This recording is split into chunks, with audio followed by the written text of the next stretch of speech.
रामकृष्ण हरी मंडळी, आपल्या भक्ती चॅनलमध्ये तुम्हा सगळ्यांचं मनापासून खूप खूप स्वागत. मार्गशीर्ष महिन्यातला शेवटचा गुरुवार आहे. या दिवशी आपण उद्यापन करत असतो. आता मी तुम्हाला या व्हिडिओमध्ये हेच सांगणार आहे की आपण उद्यापन केल्यानंतर त्या साहित्याचं काय करायचं, कलशावरील नारळाचं काय करायचं. त्याचबरोबर बघा, तुम्हाला मासिक धर्म आला असेल तर तुम्ही काय करायचं आहे. त्याचबरोबर सूतक असेल, विटाळ असेल तर काय करायचं, ही संपूर्ण माहिती आज मी तुम्हाला या व्हिडिओमध्ये देणार आहे. तर सगळ्यात आधी बघा, या दिवशी अमावस्या आहे. अमावस्या आहे तर उद्यापन करायचं नाही का, तर असं अजिबात नाही. आपण दिवाळीचं लक्ष्मीपूजन हे अमावस्येच्या दिवशी करतो, तर आपल्याला उद्यापन हे करायचंच आहे. एक गोष्ट लक्षात घ्या, आता जर तुमचा एखादा गुरुवार गेला असेल, मात्र त्या गुरुवारी जर तुम्ही उपवास केला असेल, दुसऱ्यांकडनं पूजा करून घेतली असेल, तर तुम्ही तो गुरुवार पकडू शकता आणि तुम्ही उद्यापन करू शकता. त्याचबरोबर बघा, तुम्ही पूजा नसेल केली मात्र उपवास पकडला असेल तरी सुद्धा तो तुमचा गुरुवार पकडला जातो.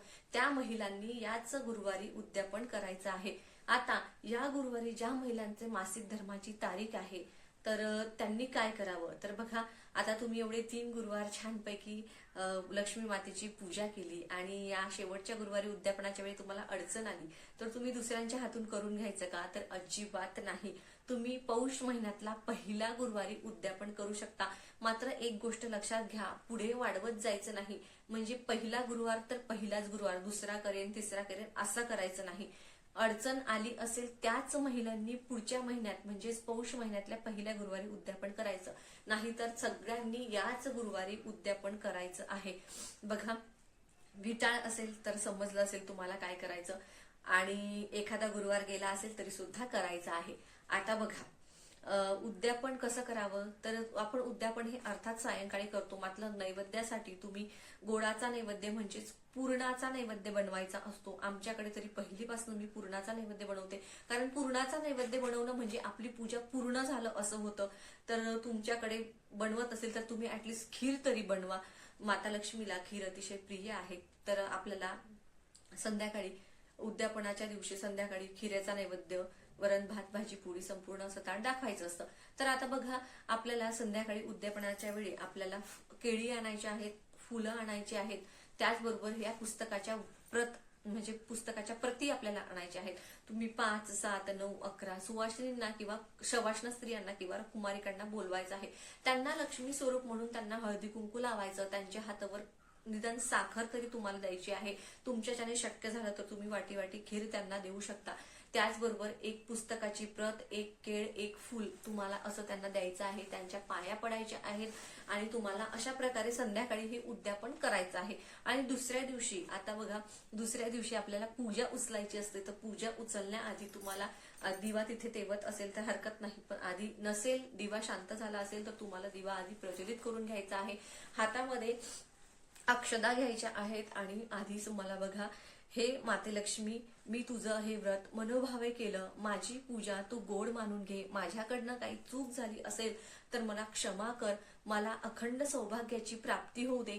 माझ्या घरामध्ये सुख समृद्धी आरोग्य ऐश्वर्य कायम नांदू दे आणि तू विष्णू समवेत माझ्या घरामध्ये सतत निवास कर. विष्णूंचं नाव घ्यायला विसरायचं नाही, कारण जिथे पती असतो तिथेच पत्नी राहते. त्यामुळे माता लक्ष्मीला विनंती करायची की माता लक्ष्मी, तू विष्णू समवेत की माझ्या घरामध्ये सदैव निवास कर. माझ्याकडनं काही चूक झाली असेल तर मला क्षमा कर आणि वर्षानुवर्ष अखंड मला तुझी पूजा करण्याचं सौभाग्य लाभू दे. आणि असं म्हणून त्या अक्षदा तुम्हाला पूजेवरती अर्पण करायच्या असतात. पूजेवरती अर्पण करताना पुनरागमन असं तुम्हाला म्हणायचं असतं, जेणेकरून तुम्ही पुन्हा देवीचं आगमन पुढच्या वर्षी तुमच्या घरामध्ये करणार आहात. पण हे करण्याआधी तुम्हाला तुमच्या कपाळाला हळदी कुंकू लावून घ्यायचं असतं. पूजेवर देखील हळदी कुंकू अर्पण करून घ्यायचं असतं. बहुतेक ठिकाणी दही भाताचा नैवेद्य दाखवण्याची प्रथा असते. नाही काही जमलं ते निदान साखर तरी तुम्हाला उद्यापन च्या दुसऱ्या दिवशी, म्हणजे आपण पूजा उचलणार शुक्रवारी, तेव्हा ठेवायची असते. तर आता बघा, असं पुनरागमन म्हणून आपण अक्षदा पूजेवरती अर्पण केला तर अर्थात बघा, जेव्हा आपण कलशावरचा नारळ हलवतो तर आपण त्यातला प्राण काढून घेत असतो. आता तुम्ही असं म्हणाल की त्या ओटी आपण तिथे जी ठेवली होती त्याचं काय करायचं, तर बघा, तुम्ही स्वतः ती ओटी वापरू शकता किंवा एखाद्या शवासना स्त्रीला बोलवून तुम्ही ती ओटी तिला देऊ शकता.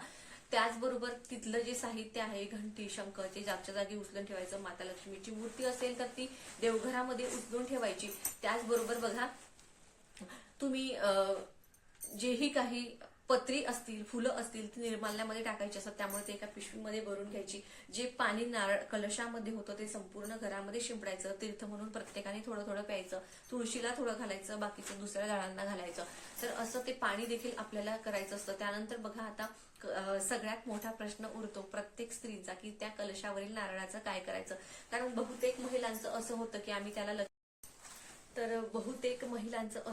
आम्ही त्याला लक्ष्मी स्वरूप मांडलं आणि लक्ष्मी स्वरूप मांडल्यानंतर मग त्याच्यावरती आम्ही वार कसा करायचा किंवा मग आम्ही त्याला विसर्जन कसं करायचं. तर हा गोंधळ होणं साहजिक आहे, कारण आपली श्रद्धा असते, भावना असते, त्यामुळे आपण माता लक्ष्मी म्हणून पूजतो. मग आपल्याला वाटतं की कसं फोडावं, कसं विसर्जन करावं. तुमची भावना अगदी बरोबर आहे. तुम्हाला ह्या दोन्हीही गोष्टी करायच्या नसतील, आता ज्यांच्याकडे फोडून खातात त्यांनी प्रसाद म्हणून फोडून खा, ज्यांच्याकडे विसर्जन करतात त्यांनी विसर्जन करा.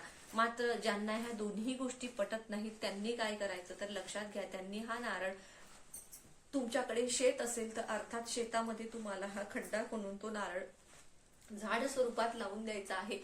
किंवा शेत नसेल तर तुमच्या घरामध्ये कुंडीमध्ये देखील तुम्ही हा नारळ लावू शकता. ते सुद्धा करणं शक्य नसेल तर तुम्ही कुठल्याही गार्डन मध्ये जा आणि तिथे झाड स्वरूप हा नारळ तुम्ही लावू शकता. पद्धतीने तुम्ही ह्या नारळाचं काय करायचं ते तुमच्यावर आहे. आता ज्यांच्याकडे विसर्जन करण्याची पद्धत आहे त्यांनी करा, ज्यांनी फोडून खायचं त्यांनी फोडून खा, ज्यांना दोन्ही गोष्टी शक्य नाही त्यांनी हा नारळ झाड स्वरूपात लावा. त्याचबरोबर बघा, अशा अगदी साध्या सोप्या पद्धतीने आपल्याला उद्यापन करायचं आहे.